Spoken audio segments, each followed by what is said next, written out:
Diamonds in the Great White North.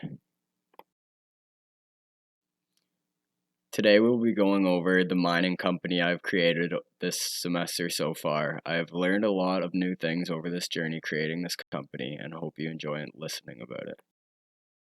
Getting started. At the beginning of the game assignment, I had a guideline of rules and ethics that I was going to try and model my decisions based off.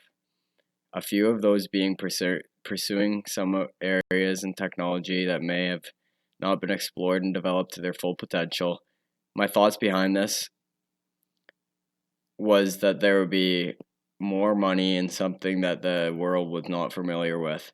Some other goals I had was to try and be friendly with the environment as well as the community surrounding my mining operations. Overall, my goals were to create a company that is involved in their community and prepared for a new environmental era while still generating profit. The mineral that I chose to mine are diamonds. The reason being is diamonds are a decently available resource to mine, especially in certain areas around the world. As well, with social media being bigger than ever before, we constantly see celebrities and massive online influencers promoting these huge diamond necklaces, watches, and basically any other piece of jewelry you can think of. I believe this has an enormous effect on the younger generation and is part of the biggest interest in consuming diamonds. Diamond mining has a relatively small environmental footprint due to no chemicals being used. I chose to mine diamonds because they are timeless and will never be in high demand. Diamonds have always been a desired mineral, and that will not change anytime soon. The country that I decided to mine in is Canada. In 2019, Canada was the third country in the world for rough diamond production by value and made up 12.5% of the production value across the planet that year, as well as being the third largest producer by volume, 13.5% of the world production. With the large production of diamonds in Canada and it not having a ton of diamond mines located in a large mass of land, I feel that Canada has a great opportunity for new companies and mines to be opened. The security and potential with the untapped land in Canada is the reason I chose to mine in this location and hope to grow and develop the rough diamond production even farther. There are several downfalls and issues that could occur with the decisions made in the beginning stages of building my company. Some of these consist of extreme temperatures conditions in the northern regions of Canada, which is where the diamonds are typically located and mined for. This is problematic because you would have to obtain special equipment that could withstand these harsh conditions and be able to continue operating at a variety of temperatures. My company's goal was to strive towards environmentally friendly operations, which could be affected due to the machinery that may need to be used to withstand the unpredictable and extreme weather. Since taking the higher risk path, these downfalls could be expected and could potentially pay off in the long run. An example being if you did in fact develop machinery that could operate in extreme Canadian climate, then your competition would decrease as you would be one of the only companies that's able to mine in those specific regions. Choose your mining method. I chose to mine primary deposits. The reason that I chose primary deposits to be my main source of extraction was because of the access to it in the location that I had chosen, as well as the cost efficiency and the beneficial research and testing that has been done for this specific type of mining in this specific location. I think being able to rely on your type of extraction method and the reassurance that it will be safe and efficient for a long time is important for not only you operating the whole show, but the employees and the company itself as well. There are some cases where risks are not worth taking because of how large the possibility of it failing and having negative effects on your company is. I chose to undergo underground mining for my main source of resources. The underground mining cycle includes drilling and blasting to advance the development tunnel through waste rock to ore body and drill blast of the ore body. There are no specific regulations that would have any effects or throw any curveballs at us that are specific to the type of mining that I've chosen. Nothing that would have any effects on production costs or the efficiency of the company. My choice of mining technique aligns with my company goals because it stays on the same path as being risky while staying smart with the decisions. I believe that this is beneficial to the company because you can always play it safe and follow the crowd, but the real money comes from new and fresh ideas that the world isn't already accustomed to. Looking back at some of the impacts I found, there is some opportunity to save money depending on your location, but overall it is a more expensive option considering complex technology that would have to be purchased to get everything done efficiently. Some challenges this poses is that the work is going to be more complex and is going to take longer to get the final results. This is also going to be more costly to the company because the machines need to complete the task at hand.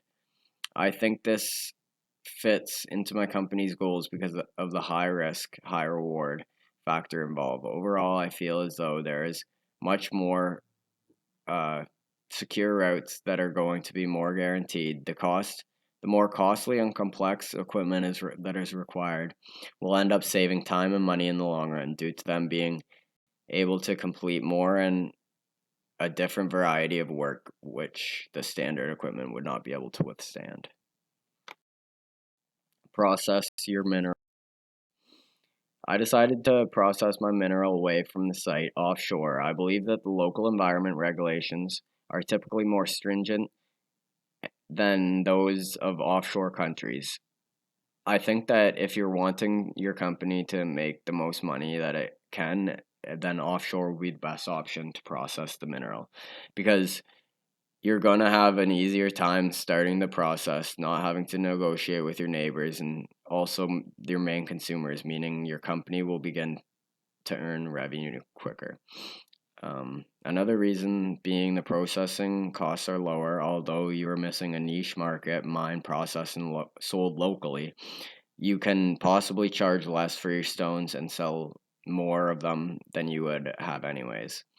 I think that it is a safer option that will generate more revenue for the company. Local residents might not be okay with the environmental repercussions occurring in their own backyard, and you may have to do a lot of negotiating and make a lot of promises before process.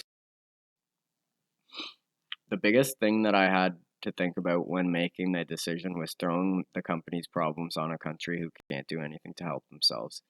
And I know it would be a way harder decision if it was a choice that I had to make in real life. I can't even say if I would stick with the same decision just because of that specific factor. In this scenario, I know that if I don't choose this, which I do believe it is a better option for the company's success, then someone else will, and the offshore processing will be taking place either way. This decision definitely contradicts my morals and the rules that I set to try and follow previously in the game stage 1, but something was telling me that this choice will help my company be secure and successful. Process your mineral resource. Some impacts and challenges this decision will pose on the company is that we will not be able to operate within that niche market of people who would rather have everything to happen in the location where the mineral has been mined. Another challenge could be that the environmental regulations in the country are likely to be lower, which means you will not be processing your ore in the most responsible way, which could develop implications with the public and the media down the road. This could also have an effect on the line of production, considering that the material mined will have to be delivered to the area it is being processed, leaving room for human error in transportation and importing them. It's closing time. My goals when it comes to my company is to be an ethical company that still makes a good amount of revenue. I would try to balance it out the best that I could so I wouldn't have to trade one thing for the other. For example, doing a bunch of very unethical and harmful things to make a bit of extra cash. But I also would not want to lose a crazy amount of money just to please people that think the practice is unethical. I'm going to work my way at becoming a company with good ethics as well as a company with high dividends. I chose to have my mining operation take place in a developed nation, and I have chosen to meet minimum requirements. I believe that you need to have a plan to clean up the mess after your mining operations have came to an end in that area. Far before your mine has begun operations, it should be known how the closure is going to look. You should be prepared with the funds to make the location that the mine was a part of back to as clean as when the operations begun. I think that you should go to lengths to make sure the community around the mine successfully transitions to closure so that you're not harming the environment or affecting the people of the community to avoid backlash. Abandoning the mine could possibly result in fines or legal trouble, depending on how bad it is. And investing in your community is a great way to have healthy relationships with your possible consumers, and an uplifting community helps to support operations and the future of your company. I am happy with the decision I've made. I believe that they fit my goals, and I have had throughout this process well. And I think that still returning the location to the conditions that it was prior to mine opening, while still making the highest amount of profits possible, is a smart decision for the company. This presents good opportunity to focus on the growing of the company and not having to be working on a bunch of things at a time and being able to maximize the efficiency of the actual extraction of the diamonds. Although the publicity for going above and beyond won't pay off through investments in the stock market, I think that as long as you return your community to a clean and healthy place and do not abandon the location, that you will still earn respect from the community and you will be able to make a ton of profits. Overall, after seeing the pros and cons, I like the way that I've chosen to fit the goals I have as well as the things that I would like to accomplish in the environment and community. The way that I have set it up, I believe I will be able to have the highest profit and a good relationship with the people helping the company continue and run and make sales. Conclusions. My company is a diamond mine in the northern regions of Canada. We mine primary deposits in a developed area, and our diamonds are processed offshore. Our core values include supporting the environment as well as our community. I want you to think about a time in your life where you took a risk and it worked out to benefit you in the long run. Doing this project has made me realize how much goes on over the line of consumption before it gets into the hands of the consumer, and what goes into what seems like a simple product.